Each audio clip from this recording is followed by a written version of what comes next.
चोला finance कर्मचारी धमक गुंडागर्दी जोगु जड़े ग्राहक फाइनान्स कार्यालय धारणा बसी देखा मिली।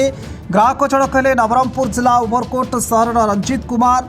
सूचना अनुसार 24/3/2021 तारिख में उमरकोट चोला फाइनान्स शाखार एक टाटा अल्ट्रा ट्रक फाइनान्स कराइथिले। से गाड़ीर मासिक किस्ती 42,850 टंका प्रत्येक मास 28 तारिख में पैठ करने को कहुला। ठीक समय किस्ती न बांधि पारे 5 ରୁ 6 दिन व्यवधान में सेतिकी दिनर फाइन रंजित चोला फाइनान्स रे टंका पैठ करती। किंतु गत किछि दिन तले तांको गाड़ी एक भड़ा बाबद रायपुर जाइथिबा बेले सेठारे किछि सीजर गाड़ीटी को अटकाई सीज कर देइथिले। परे रंजित कुमार किस्ती टंका पैठ करिबारो गाड़ी देइथिले।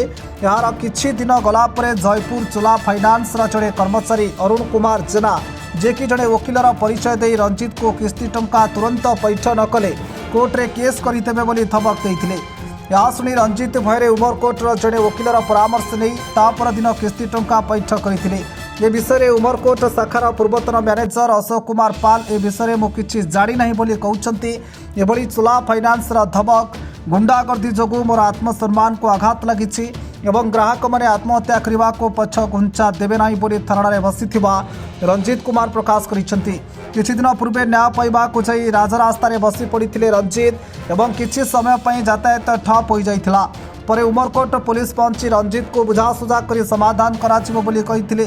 किंतु आज पर्यंत चोला फाइनान्स रा कोनोसी कर्मचारी समाधान करने को आग को आसुनांती बरं लुचि बुलुछंती। जेतेबेले पर्यंत मोते न्याय न मिली से पर्यंत मु धारणारू उठिबी नाही बोली रंजित कहिसेंती। पदवी इंडिकेट करके लोकों को हारासमेंट जो करूछंती किस्ती क्लियर थिला पर मध्य गाड़ी धरिकी बहुत झमेला करछंती। रास्ता रे पैसा पत्र मागी बहुत हैरान करछंती।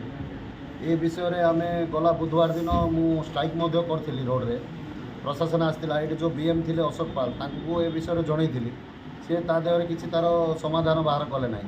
काली मु कोन सुनिया को पाइली एमाने बीएम चेंज करके अलगा जन को बीएम पोस्ट दे दिछंती। से वर्तमान अन्य को पोस्ट रे एही उमरकोट ब्रांच राका अछि। मु चाहूची न्याय देखु एबे आमे जदि गाड़ी नेलु कंपनी हमको गाड़ी देला सी आमे भल थी तो सी हमको गाड़ी देला। जदि आमे पैसा न बांधि पालु से गाड़ी झिकी दब। किंतु मेंटली हारासमेंट करी गोटे लोक को प्रेसर दबाटा ठीक ना। राति 12 घंटे फोन करके दुनिया हारासमेंट करवाटा ठीक नुह। ए विषय गला 8 दिन तले गला बुधवार दिन मुझे स्ट्राइक करी रोड जाम करी। प्रशासन आसते प्रशासन कौन एक्शन नेले ना।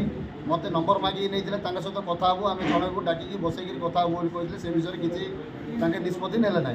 जेहेतु मुझे बाध्य होकर आसली धारणा बसली जेहेतु किसी जस्टिफिकेशन मिलू न्यायर जय हो न्याय मिलू।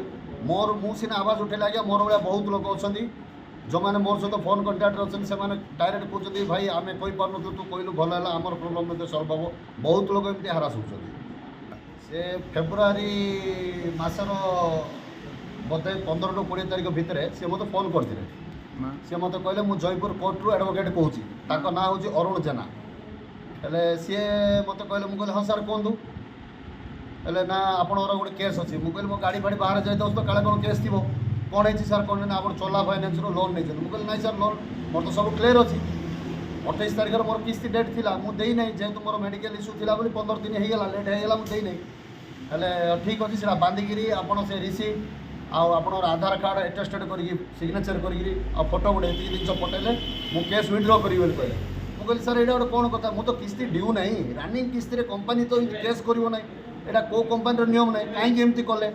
तापर मु सागे सागे ऑफिस जनइल ऑफिस किसी रेस्पॉन्स नेले ना। 2 घंटा पर मु उमरकोट बार एसोसिएशन से नंबर को लेकिन देली। उमरकोट बार एसोसिएशन वाला जयपुर बार एसोसिएशन पटेले जयपुर लास्ट कन्फर्म है से लोक एडवोकेट ना। तापर मु संध्या 5टा बेले खबर पाइली से लोक एडवोकेट ना से मिछटारे एडवोकेट कहीकि मत परिचय देते। संध्या 5टा बेले पुणी सी मत फोन करके मत कहले आप किस्ती बांधिले। मुझे कहली ना सर मुझे आज किस्ती बांधि पारि ना जेहेतु मु जो एडवोकेट सहित कथा होती सी मत कहले तुम आज बांध ना ताके कौन कर देखा काली सकाଳେ बांधा ता बासी दिन सकाଳେ मु किस्ती पेमेंट करती। अनुसंधान में बस उठी नहीं न्याय तो निहाती दरकार।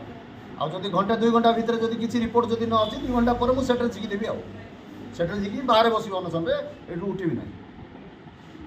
उमरकोट विश्वजीत मलिक रिपोर्ट शपथ।